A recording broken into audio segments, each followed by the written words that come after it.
As the first band to perform in a groundbreaking new venue, U2's residency at the Sphere in Las Vegas made history. Now, a look back at the journey to the Sphere and the 40 shows they performed inside. A conversation with Bono, Edge, Adam and Bram, exclusively on U2X Radio. You're listening to U2X Radio. I'm Gavin Friday. I'm here in Las Vegas with Bono, Edge, Adam and Bram. But right next to me is our own maverick, atomic MC, Paulie the PSM. Thank you so much for having me. Yes, I am Paulie the PSM, the atomic MC / DJ. It's been so fun being here with you guys. Thank you so much for having me at the Sphere for 40 days and 40 nights. Yes. It's been an absolute honor. And with no further ado. Yeah, and we have later tonight the 40th show, the final concert of Octone Baby U2UV in its entirety. That's an exclusive on U2X Radio. So first up, let's have a chat with the lads. I've got some questions for you guys, if you don't mind. Sure. So, before you ask them, just want to say, Paulie the PSM, you were the first to play the Sphere, because you came on before us, and you've been just getting the party started. You're an amazing dude to be around on a run with, so musical, but so cool as a person. Please ask us anything you want. Thank you so much. It's been an honor and a privilege, and I don't take it lightly. Your fans are incredible. It's just magical being out there, and that space is just out of this world. I feel ridiculous asking some of these questions now. I guess it's kind of, I don't know if it's... Let's start with the most ridiculous. I'm going to start with the most ridiculous question, if that's okay. Is that all right? Cool. So Adam's moustache has obviously been the main talking point this for. Obviously. It's beautiful. If I could grow something like that on my lip, I'd totally have one. Thank you very much, Paulie. I know we all feel like it's been around for a long time, but it's since Christmas. It's only been with me for a month. And is it here to stay? I don't know. It's quite comfortable where it is. You know, it keeps my upper lip warm. You know, we're coming out of winter. I don't know. Maybe. I love that. And I feel like we've all had a journey of facial hair. True. Yourself, Mr. Ed. I did. I was the first. And it's nice to see the others following my example. Yeah. I have to say, Adam, you pull it off without a shadow of a doubt. And I had what we would call a kind of 70s moustache during the Pop Mart era, and that was a hard one for me to pull off. It didn't last that long as a result, but I have to say, without Adam's got very good down in that period. Yeah. I mean, I wouldn't have bought anything from you or wanted to spend any time with you, but you looked great. Right. I was a Mr. The Edge to you period. That's right. Yeah. Pop Mart opened in Las Vegas. And on the idea behind that tour was to use all these gigantic, sort of outsized pop art-like sculptures. We had a giant lemon. We had Klaus Oldenburg-like sculptures. We had Roy Lichtenstein animations. The cocktail stick. The cocktail stick. And we thought Las Vegas would be the absolute best place to open this. But in fact, when we got here, our tour looked a little humdrum, that's the truth. And people were looking and going, oh yeah, that's a Mirrorball spaceship, yeah, big deal. And so blended in. It blended in too much. But we opened that show in Las Vegas. We've had some critical moments of our life in Las Vegas. And we did the recording with Barry Devlin of the video for Still Haven't Found What I'm Looking For in Las Vegas. There was what do you call the sound equipment that you used to listen to? Like a monitor? Boombox? Believe it or not, it's the time before boomboxes. And I believe he carried around this particular boombox in a shopping trolley. Is that right? That's absolutely true. Yes. So yeah, lots of connections with this city. But now I think we feel glued to the people as much as the place. People who work here, and people work really hard here, and trying to look after people like us and who don't work as hard. And I think we feel connected to the people who work here, not just the acrobats and not just the sword swallowers, but just people driving cars and bartenders. And there's a whole other side of Las Vegas that you don't see from the outside, from across the world. And just really hardworking people, very cool people. We've been humbled by how hard they work. Since you've been here, have you been able to venture beyond the Sphere? Have you been able to go out into Vegas at all? Into any of the local areas? It's well known that rock and roll bands judge entire civilizations by the quality of room service. But you've been out more than anyone.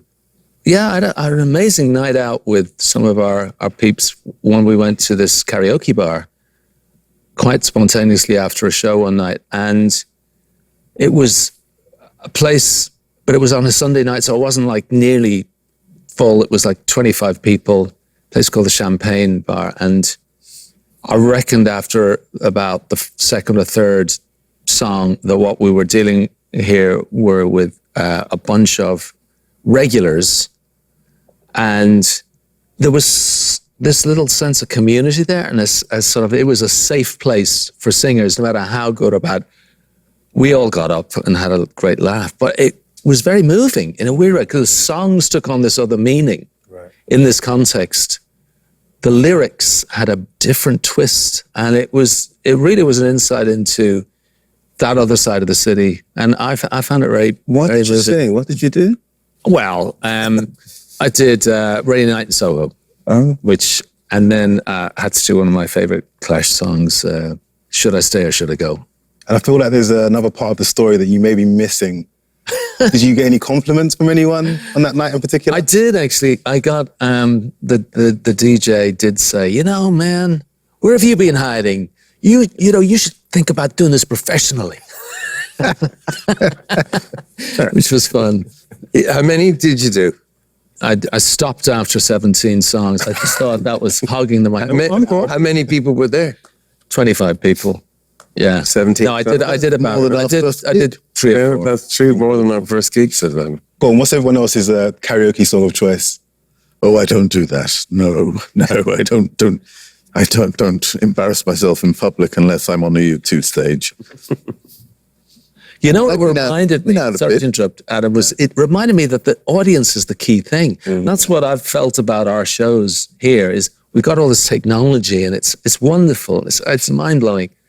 But I think you'd agree that it's the fact that it's in front of a live audience, that we're all in this together, that is the thing that really makes it powerful.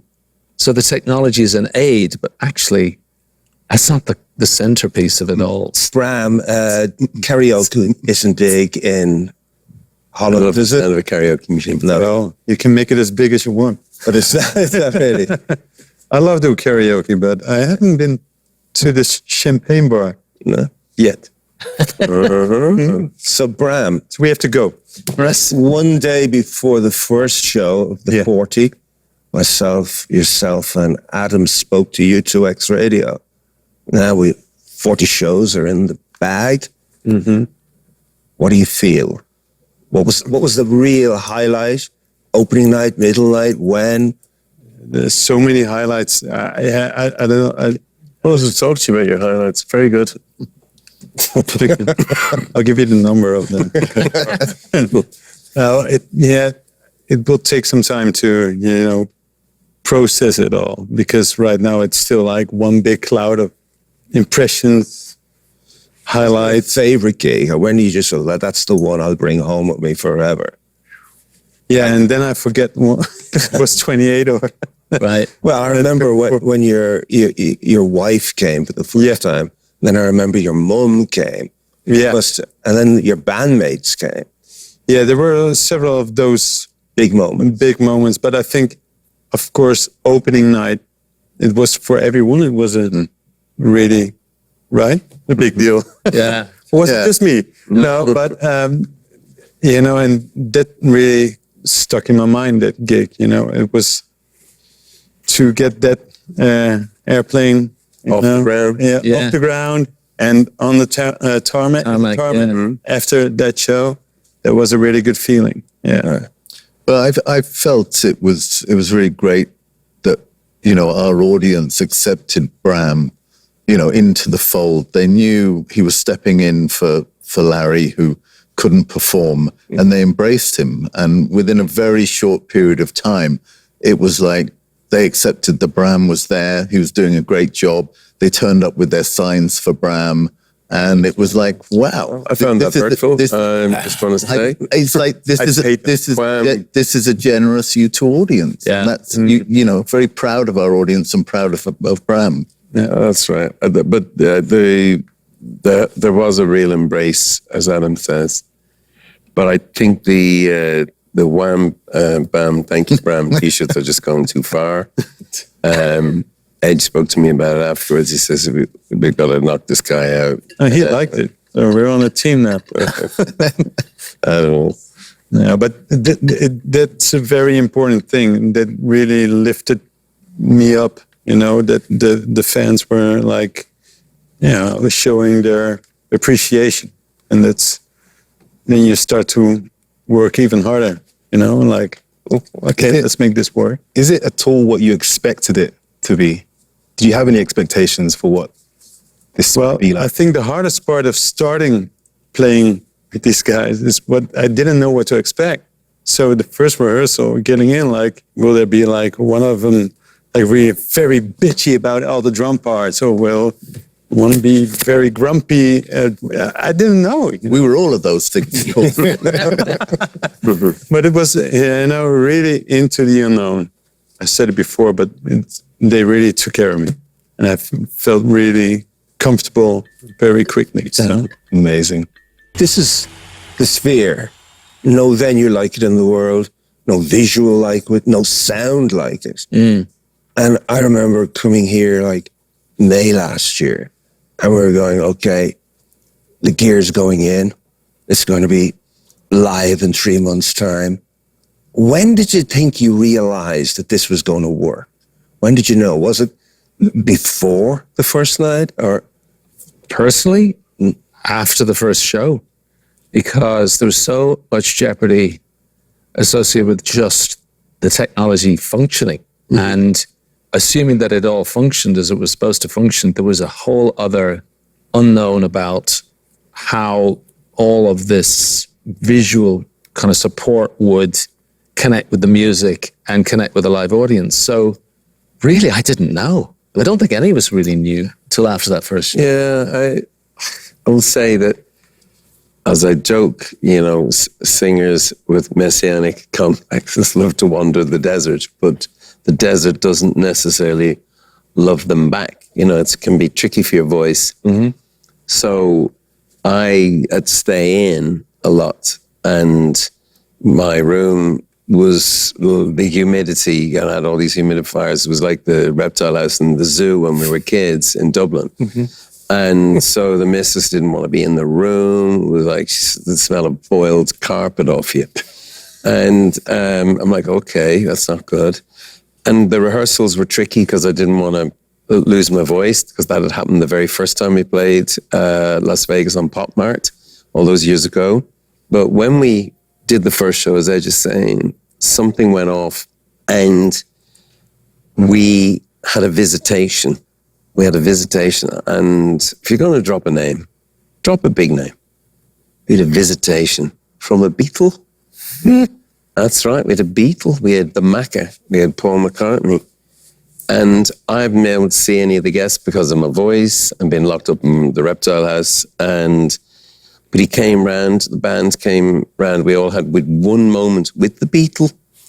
And he gave us the benediction. But what he said was really, of course he's smart, he's Paul McCartney. He was the big bang of pop music.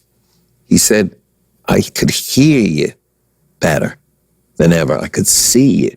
But the bit when it breaks down in the middle, I could feel you. And I think that's what we learned after the first night, was that we could have a more dimensional effect. That's dimensional, not dementia. We also have that. But that's a given.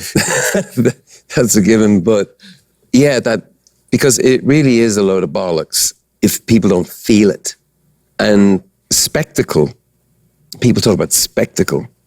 It has to be, that spectacle has to be interior to, you have to feel it. And the emotions that were going off and that first night were very special. Yeah, there's been some really great nights. And then there's the humbling thing, I have to say this, the shite nights. And you leave stage and go, that was that shite. And you find out that's somebody else's favorite night. And you think, well, what did they know? And then you hear it back and they're right. And it's still so confusing being on the stage, not knowing where you are, even though you sort of know what you're doing, you think you know the songs, it's always a surprise. 40 nights, every night a surprise. That is mad. And random stage fright is the other thing. You still get it. Do you get it, Adam? I still get it. Bram, but you must have had it. Oh, Never. I mean, the visuals are completely mind-blowing, but for me, the sound is what blew my mind the most, is the real truth. Yeah. Because you go and you see the show a lot, but the sound just kept getting better and better. And I heard songs, like for me, the musical highlights, where it just brought the lyrics and the songs to another level, was So Cruel and Love Rescue Me. They just went into another zone. It was like the lyric was sitting, looking at me in the face, and you're right up at the top. It was like the lyric was there. And then the sonic magic of your solo at the end of Love is Blindness.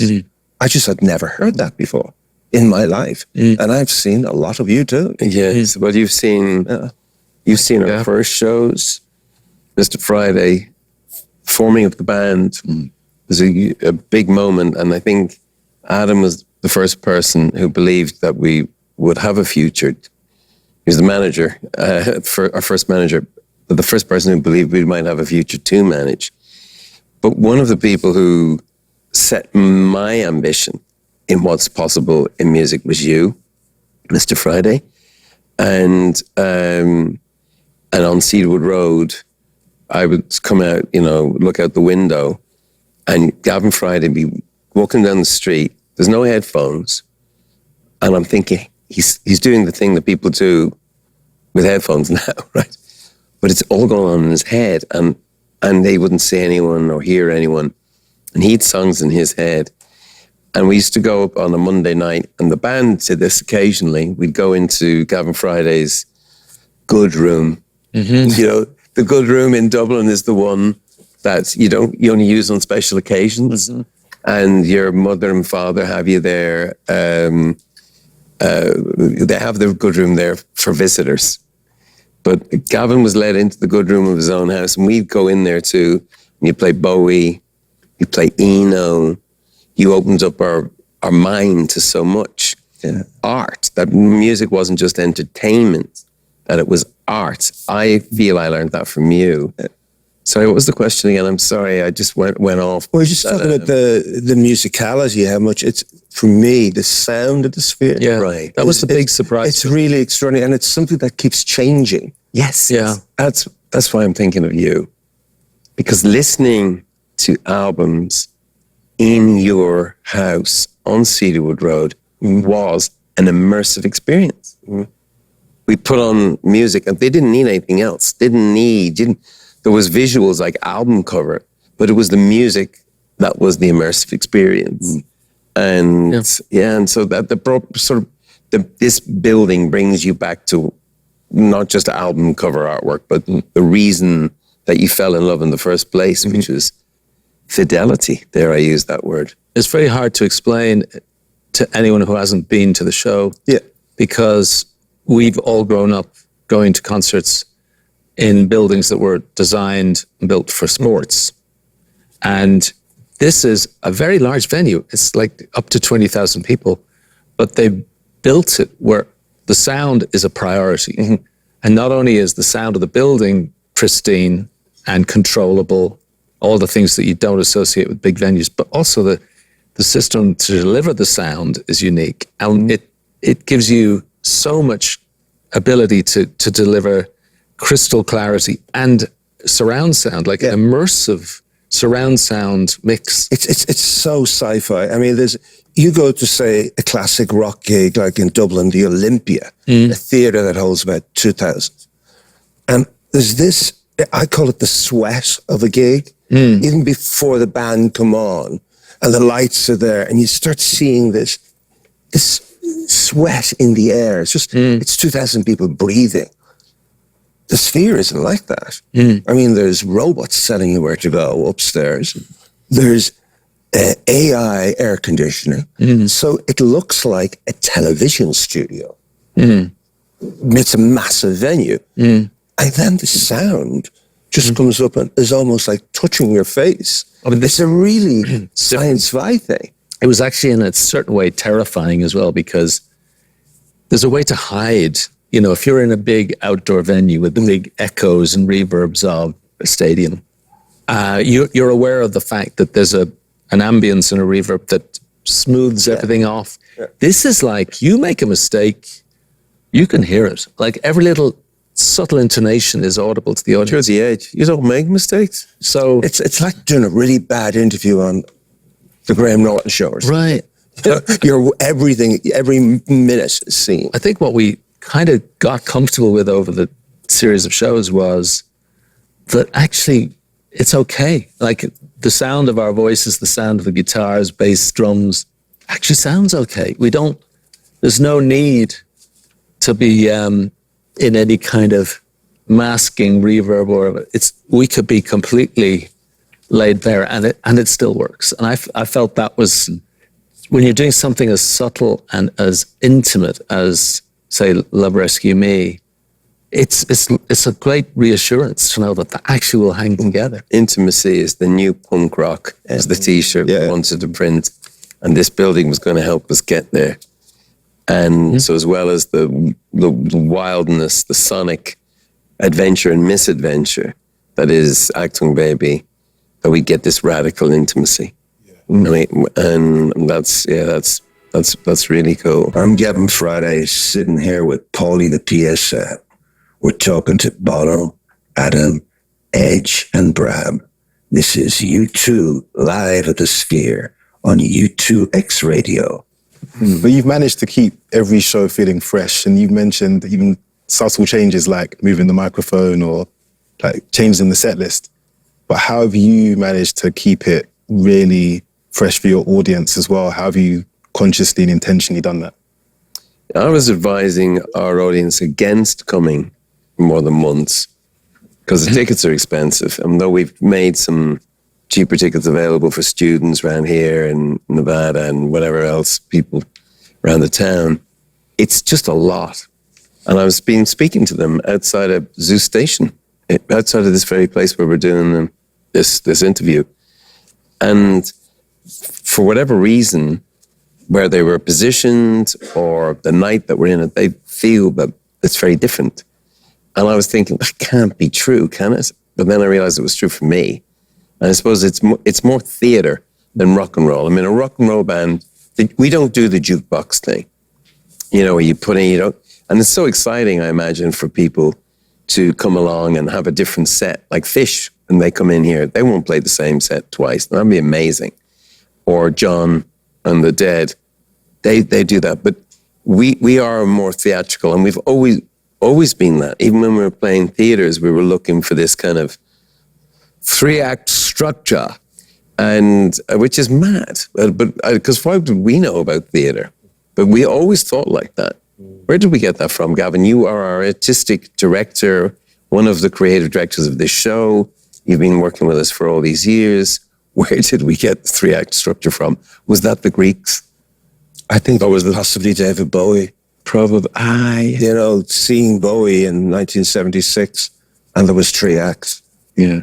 Also, our live shows are almost like movies.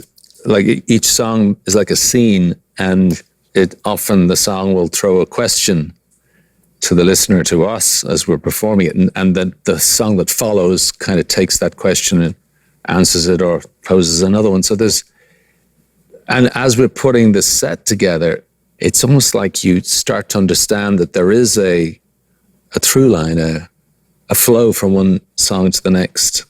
And it as Adam says, you get a momentum, you get a build-up of feeling and emotion. But it's always, when you go to a gig, the beginning, the middle, and the end. We sort of instinctively know when it's working, but there's still a huge amount of mystery there. Even with all of those sort of set pieces that this show entails, it's why certain things collide and create the feeling is still mysterious. But that's the sort of the magic of the team, and Willie and Joe and all these people, this gang that's been working for 40 years or more. Yeah. It's like we've never done this before. We know exactly what we're doing. But so early, he did an amazing thing by getting in Steve Lillywhite, Jackknife Lee, getting in, because we were beta testing not just the new technology of the building, but the sonic, the sound system, and the arrangements, and so the arrangements. So it was just really important to have very musical, smart people around. That was really helpful, really, really helpful. One thing I did notice, I'm just saying this as I'm thinking it, no kidding. I can go on a rant, as is well known, and some people don't appreciate that. But that's where music comes from for us. From going to see The Clash and whatever it was years ago, Public Enemy, whatever. People go on a rant, and we go for it. I'm not going on rants on this one, because the politics outside, in the outside world, as horrific as it is presently, doesn't seem to have much room in the show, because Achtung Baby is such an intense album that it uses up that. It's just a strange thing. It's almost like it's gone. So it's like Acrobat goes off like Bullet the Blue Sky. And it's this, fight somebody's having with himself about being a hypocrite. And, these are very interior dialogues, often, some of them monologues. And so there's not much preaching. There's not much, there are no polemics, because there's just no room for them, because you've used up all the air on that. But what I find, I'm totally with you, but politically, the visuals and the spell, that sort of poetic homage to the fragility of Earth is the message you walk out of here with. Yeah. Yep. And it's so political without even being political. It's those birds, and look, they could die, or they will die, it's that. It's quite extraordinary. But you have to be pulverized for an hour and a half before you get there. It's like getting into the ring with Mike Tyson, who lives around the corner, by the way, and apparently plays Phil Collins' drum parts. But it's like being in the ring with Mike Tyson. You get knocked around the place, and then you get up off the canvas, and you're ready to see the world. It's a strange thing, and I feel it too sometimes. Where the Streets of Name starts, and Ez Devlin's Nevada Ark, John Gerard's Flag of Surrender. And that's right, I don't need to do a rant, because the poetry is in the visuals. Thank you, Gavin, you just helped me. That's true. Can we go back and do another 40 shows now? I know what we're doing. Well, would you do another 40 shows? I mean, they're going to probably build one of these in Dubai. Who knows? But I think it's also, we've learned to make a point that might be an attempt to approach something that's negative. It's like trying to hit it head on is just preaching. It's kind of not very interesting. So it's really, rather than fighting the darkness, it's making the light brighter. And I think what our collaborators have done so beautifully, as Devlin and John Gerard, is Marco Brambilla. And Marco, is just sort of put the spotlight on what we have that's so unique, so beautiful, and so fragile. You don't have to talk carbon emissions or climate change or whatever. You just showcase what's unique about our ecosystem, which is phenomenal. Yeah, and you mentioned it feeling like a church and being the church. It feels spiritual in there. People leave feeling like they've been in the spirit, inspired. Is that intentional? Was that something that you... Well, it starts in a cave, Plato's cave, we call it, but, the singer walks on, not wearing anything, as it were. For me, I hide behind my glasses. I don't have glasses on. And you sing a sean-nós, which is in contradiction in terms, because sean-nós is unaccompanied singing in Ireland. It's an ancient melody, I don't know where it comes from, but it's Irish. And then you get into this Elvis mega church, where well, first of all, you're in a club in Berlin in the 90s. Then it's like an Elvis mega church.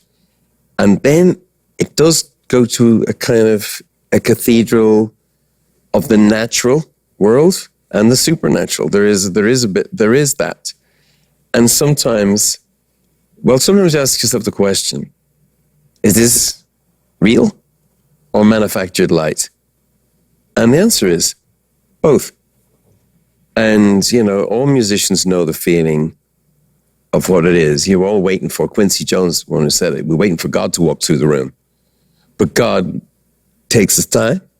That's Quincy Jones' quote. So you don't know. But I love the digital light here is serving as a kind of high. For people, and there's a lot of people out there being bruised in their faith, being bullied by their faith, by religion. And so even though some of us here have very deep faiths, and I don't think we're very religious, God will always choose the most unexpected moment to meet you and the most unexpected place. And people say, I'm going to Vegas to get away from God and Bono. So... and we're both here in one person. But it's also the power of community. Yes. I think that's what's great about music being performed to large groups of people. You don't get that in your headset. And for us, I suppose we've learned over the years that when our tribe comes together, you start it off, but those songs belong to the audience, and the audience take you. You need them more than they need you. And it's an amazing thing. And I think that's what you're feeling. Yeah. That's beautiful. It's also why you want to be in a band. Truly. It's hard to, people, we want to be your best self, right? We all want to be our best self. If you want to be the best version you can be in a band, it's hard to do that on your own. Just say it. Do you know what I mean? So being in a band forces you to confront each other. You have to meet each other at some point. You can hide, we all go through times, you disappear from each other. But in the end, it's a confrontation and as you get older, men in particular, their egos get a bit brittle. I mean, other people's. And what's an ego? Read about this. I don't know. I think it might interfere with one's ability to think straight. I think that might be right. But that's what being in a band is. You depend on each other, and then you realize you're depending, as Adam was saying, on the audience. Yeah, they keep you together. Is that right? Yeah, the magic happens with them when they're there. The magic happens. Bram, can I ask a question? I know it's not a U2 gig, but are the gigs that you went to that changed you? Mm-hmm. Like what? They had acts. Or what? No, one that really changed me was the Kate Bush show was in London, 2014. And funny enough, I remember waking up in the morning after and thinking like, how can anyone come up with something better than this? And imagine being part of something like that. And here I am. Well, none of us can touch the hem of Kate Bush, but yeah, and some of the most extraordinary and innovative music ever made. But she also went to theatrical dimension. So even though, because your band is full on hardcore, rock and roll bands, but it's interesting that you were open to that more theatrical thing. Oh yeah, definitely. It was such a different experience, and the sphere Me too. It's also a very different experience. So that it's so special to be part of something new in that sense, you know, like boundaries, pushing boundaries. Yeah. I remember seeing when we went to see Bruce Springsteen years ago, and I remember thinking, wow, this is like opera, but not like what my dad used to listen to. But it is opera, but it's also like John Steinbeck, like those books I read. It's also like Badlands, you know, not his song, the film. You know, it was American movies. It was all going off, and he was just standing there with his band and a guitar. So it's interesting that music can set you off the way it can. Yeah. What about you, Adam? You was over On the show. Someone else's show. Oh, someone else's show. My first gig ever was Rory Gallagher, who was Ireland's answer to, I guess, Eric Clapton and the blues. And it was just that sense of freedom that I got from music, of going to a concert and realizing that there were other people like me, because I didn't really know that. I was from the suburbs. I'd been in boarding school. I'd never been on a team. You know, I didn't like sports or rugby or anything. But going to see Rory play was great. What about Thin Lizzy? I went Another moustache. I went and saw Thin Lizzy, and of course he is the great proponent of the moustache, which I didn't realize at the time. So that's the other thing I've got from him. And bait. Yeah. I mean, I realize every time I listen to Thin Lizzy now and Phil, I realize that in a way, what he did was ingrained in all of us that came through music that way. There's a little bit of Phil in all of us, aren't we lucky? The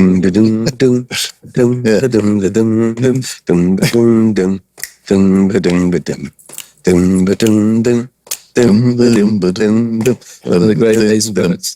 Karaoke, go back to karaoke. Yeah.